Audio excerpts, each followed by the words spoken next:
Hey everybody. I'm going to play a couple clips from the Tom Woods podcast on the corona lockdown. The first one is a short clip from Harvard Med School professor Martin Kulldorff, where he mentions how his particular field of study is relevant to the COVID lockdown and public health. It sounds like his field of medical study overlaps with economics. So here's the clip. What is your opinion of Dr. Fauci?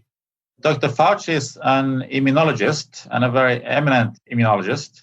So if you have questions about immunology, then I think he is a very good person to ask those questions. And you shouldn't really ask me about them because I don't know more than you would be able to figure out by spending a week studying the subject. So on those subjects, you should definitely listen to Dr. Fauci.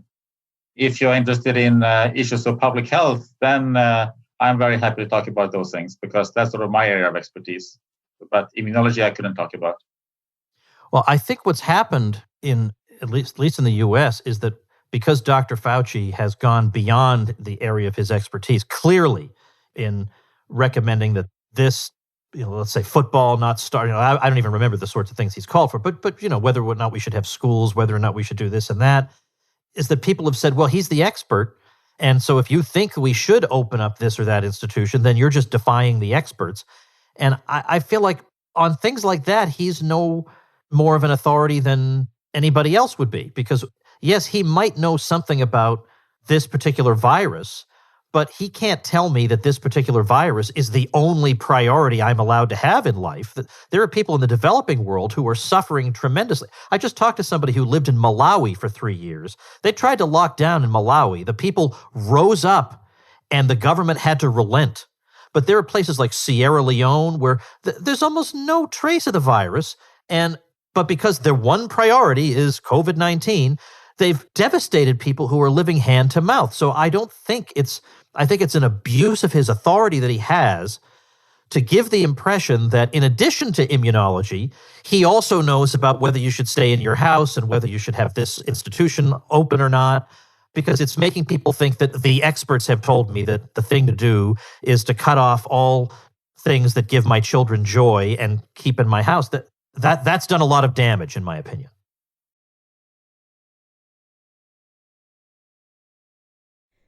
This COVID lockdown is a lockdown of the economy, so we need to analyze it from an economic standpoint. Doctors are obviously important, but they're not economists. They look at stuff through microscopes. And I think it's fine that doctors and scientists have opinions on the lockdown as long as they think about it economically. But what does thinking economically entail? Well, Henry Hazlitt described it well. When analyzing government policies, we don't just look at the effects on one group in one period of time. Rather, we look at the effects on everyone affected and for all periods of time. So in this next clip, Gret Glyer, the founder of DonorSee, estimates that around 10,000 children are starving to death per month. The World Bank predicts that 150 million people will plunge into extreme poverty. And we also need to remember that whenever the government kills a bunch of people, the death count is just the tip of the iceberg, since mass suffering always comes with it. So here's the next clip.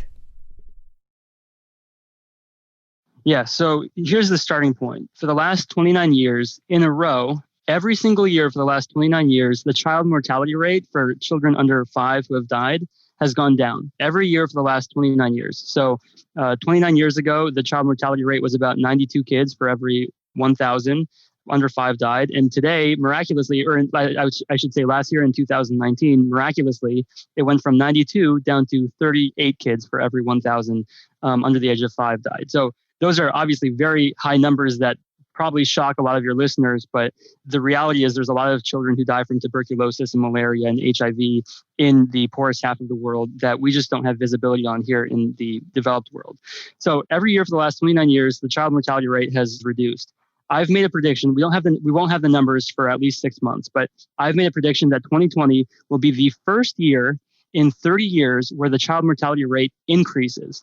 And the reason I say that, and I've been predicting this for a while, and the reason I say that is because as a result of lockdowns in poor countries, in the developing world, there are now an additional 10,000 children dying a month, and there are an additional 550,000 children being struck by severe malnutrition each month due to lockdowns. So that's 10,000 extra children just dying from literally not having enough food. Like they can't get enough food, put it in their bodies to keep them alive. That's 10,000 children a month extra. In addition to that, the lockdowns have created massive supply chain disruptions. Right. So here in America, we have like a wonderful infrastructure that is top notch in comparison to the rest of the world. That's not the case in places like Sierra Leone, Liberia, Uganda. They just don't have the same infrastructure. They don't have the same level of highways. They don't have backup semi-trucks, et cetera. So because of the supply chain disruptions, this is according to the New York Times, there's an expected additional 6.3 million cases of tuberculosis that cannot be treated, with an additional 1.4 million deaths this year in 2020. Most of those will be children under 5. Those are the people who suffer from tuberculosis the most.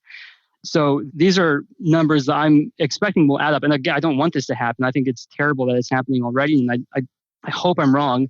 But because of the extra tuberculosis deaths, because of the extra hunger deaths, I'm guessing 2020 is going to be the first year we ever see a spike in the child mortality rate. These so-called experts that they're feeding us have not thought this through economically. They don't weigh in all the costs. These experts think like children, and they need to be held intellectually accountable. Anyways, that's it for now.